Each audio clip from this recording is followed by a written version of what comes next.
Time you were sort of a stormy petrel and you hated all whites, you said, or I've gotten older. Something to that effect. Now you have a different attitude completely. And you told me once that your religious experience in Cairo has changed your attitude and your outlook.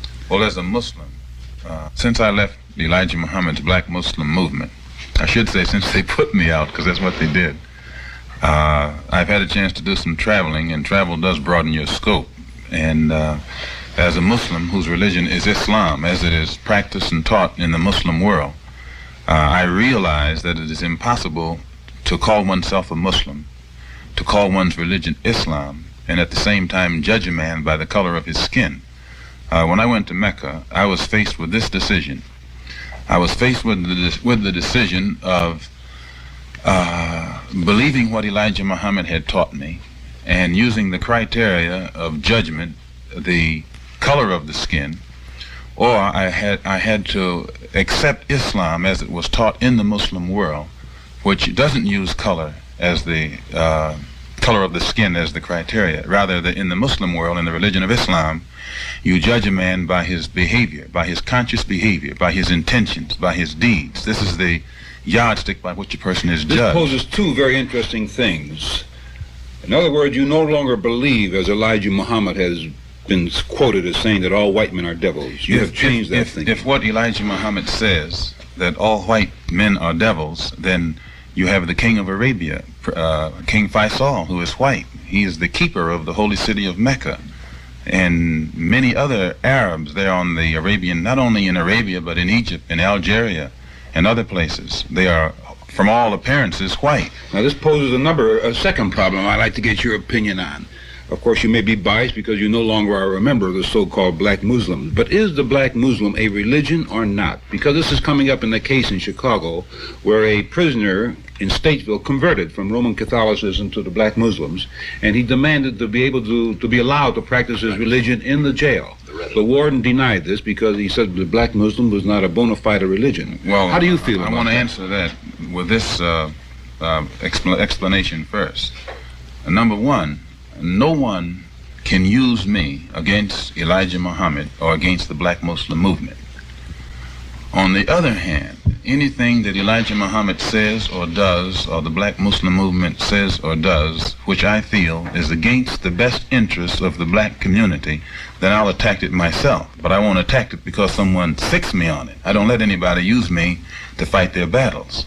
No one can say that what he teaches is not a religion, but it is not the religion of Islam. The religion of Islam is based upon brotherhood. It is based upon belief in Allah, the creator of the universe, infinite, omnipresent, omniscient, what's the other word? Omnipotent. And whereas Elijah Muhammad teaches that God is a man who came to America in the flesh and taught him what he knows. Islam teaches that belief in all of the prophets, especially Muhammad ibn Abdullah, who was born and died in Arabia 1400 years ago.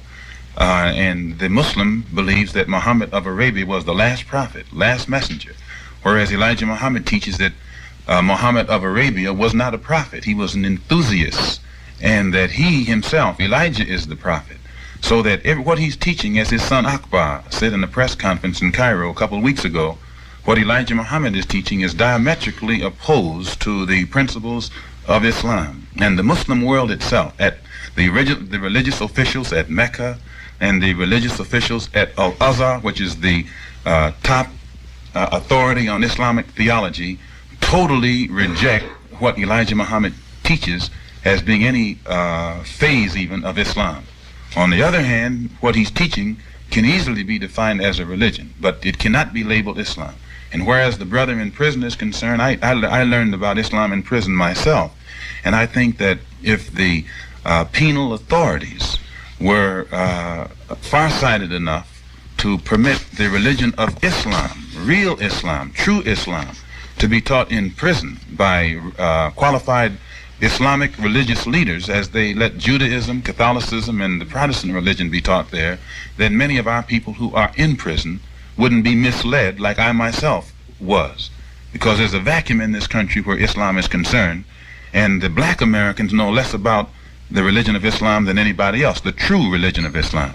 And in that vacuum, it's easy for any phony or faker to come along with a concocted, distorted product of his own making and say that this is Islam.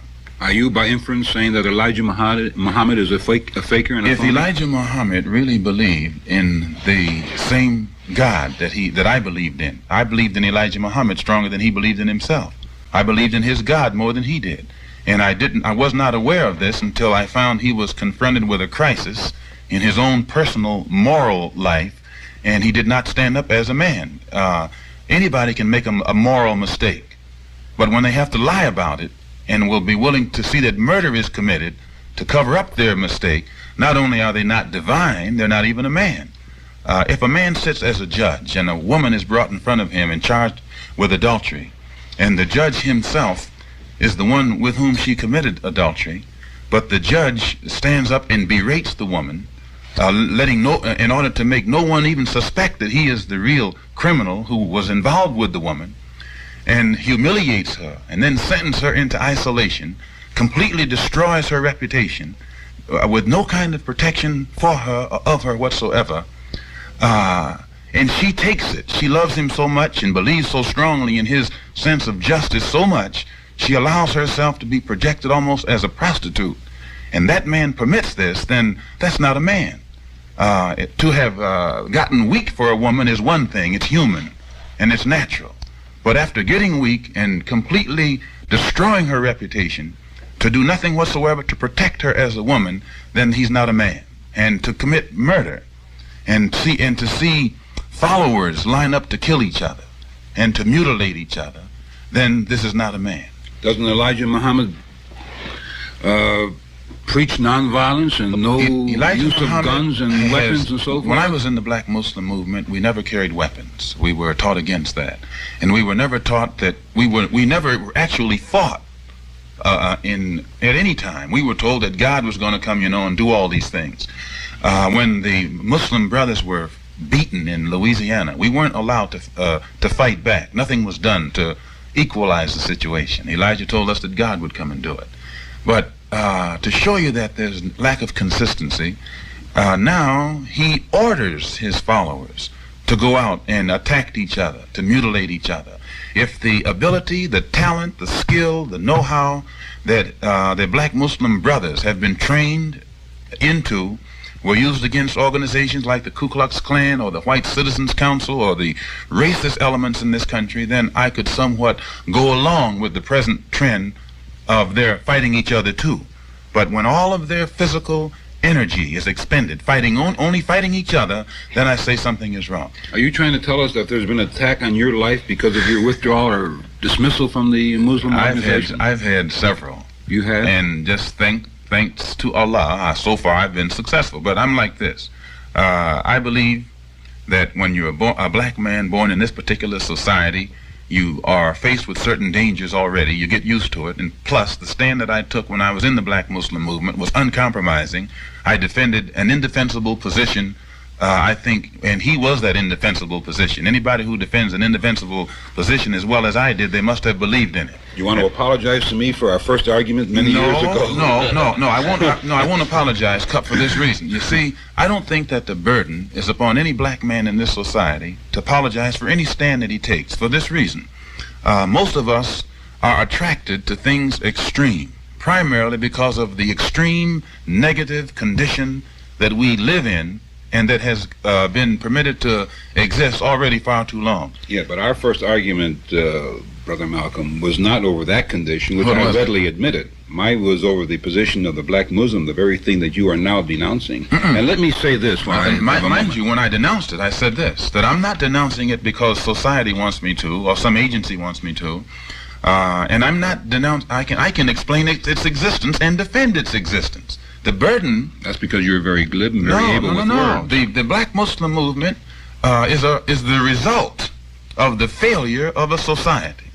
The hate that exists in the American society is what has produced the frustration that exists in black Americans. The Ku Klux that Klan. makes it's a different thing altogether. But the same thing. No, it's a different thing. It's the result of racial hatred, is it not? No. Sure The Ku Klux Klan is a part of the society.